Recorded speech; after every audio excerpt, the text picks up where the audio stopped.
Deň prajem, volám sa Michal Rajs a mám tu ďalšie video pre vás. Toto video bude zamerané na to, ako by malo prebiehať zameranie jednotlivých otvorov.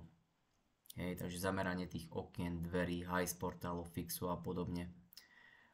Poviem vám to z hľadiska toho, ako chodíme na zamerania my, čo všetko si na to zameranie zobereme, čo všetko sa pýtame, čo všetko riešime. A vy by ste si mali z toho zobrať to, že kto vám vlastne príde na to zameranie, či je to fakt spôsobilá osoba, či sa tomu rozumie a či naozaj vám tie okná zameria dobre. Máme tu rodinný dom, ktorý sme pred nejakým mesiacom a pol boli zamerať. Samozrejme, tam už tá montáž aj prebehala. Je to nejaký ukážkový dom pre mňa, na ktorom chcem vlastne ukázať nejaké tie veci, ako by mali prebiehať, na čo si dať pozor a tak ďalej. Takže teraz budeme riešiť hlavne to zameranie. Takže prídeme na ten rodinný dom, pozrieme si ho z každej strany, pofotíme si ho. Každý jeden otvor si treba pofotiť z vonkajšej, z vnútornej strany. Keď ho máme pofotený, tak vyťahnem samozrejme statív, trojosý laser, pozrieme si výšku, s fixkou si naznačíme pri každý jeden otvor z ľavej a z pravej strany výšku i plus 1 meter. Ak výška 1 meter nie je vyznačená na stavbe, tak v projekte je napísaná. A samozrejme, ak je v projekte napísaná, tak samozrejme si musíme aj prezistiť u investora alebo stavby vedúceho alebo nejakého majstra, či naozaj je to naozaj tá výška. Lebo veľakrát je tak, že v projekte máte napísanú skladbu podlahy, dajme tomu 200 mm a reálne bude 250 alebo bude 180 alebo 150. Od tohto, na toto si treba dávať vždy veľký pozor, aby naozaj tá výška, ktorú meriate, bola správna.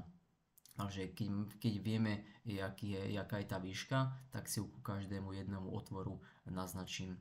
Keď je naznačená, tak si zmerám samozrejme jednotlivé výšky pri tých otvorov a takisto aj šírky. Pri otvoroch si už samozrejme všímam, že nemáme ešte vyspravené otvory, takže odrátavam si 15 až 20 mm. Samozrejme to závisí od rovnosti tých otvorov. Keď to moc lieta, tak dávame 2 cm šparu. Keď to je rovné, tak sa dáva nejakých 15 mm.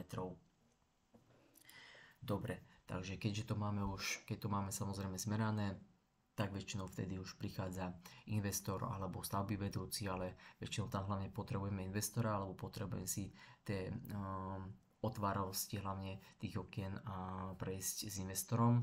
To je jedna dôležitá vec a keď príde stavby vedúci, je tiež len dobré, lebo s ním si prechádzame detaily spolu s tým, keď tam je aj investor. Je to najlepšia kombinácia, keď sú tam obidvaja, lebo ten stavbár, ktorý je na stavbe, väčšinou investorovi vysvetľujú nejaké ďalšie veci, ktoré môžu mať náväznosti na ten jeho dom.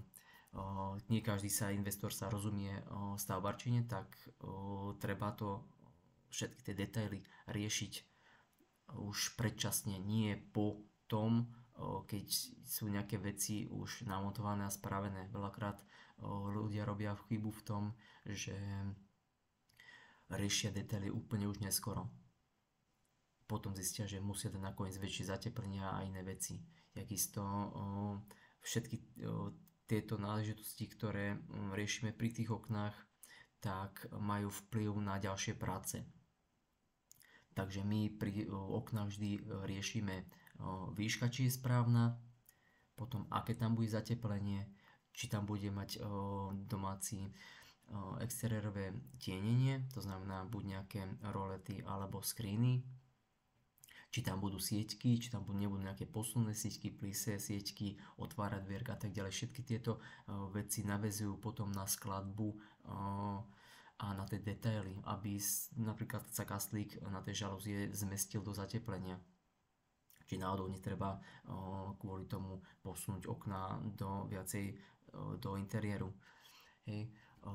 Takisto je treba vyriešiť spodný detail pri každom jednom okne. Treba vyriešiť spodný, samozrejme bočné aj horné detaily, ale hlavne tie spodné, lebo vy neviete, čo tam pôjde, či tam pôjde nejaká dlažba, hej, či tam bude nejaký trávnik, alebo len kameň nasypaný, alebo akým spôsobom bude riešený ten detail. A takisto aj v tých výkresoch, veľakrát to máte len výkresy, ktoré sú na stavebné povolenia, tam tie detaily riešené nie sú a nikto ich nerieši. Bohužiaľ je to tak, v dnešnej dobe sa tie peniaze nedávajú na tie realizačné projekty a potom my ako oknári nevieme, aké tie detaily tam naozaj budú a väčšinou sa to všetko už dohaduje potom na stavbe. Takže dávajte si pozor na to, aby vlastne ten technik alebo oknár, ktorý tam príde ku vám, tak aby s vami riešil naozaj všetky detaily. Ja to robím tak, že každý jeden otvor riešim detail spodný, ostenia, bočné a takisto aj nadpražie.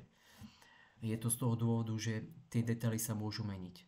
Niekde pri dverách bude iný detail a pri vstupných dverách bude zase iný detail. Takisto zrovna pri tejto stavbe sme riešili detaily vrchného presklenia, kde išli samozrejme fixy.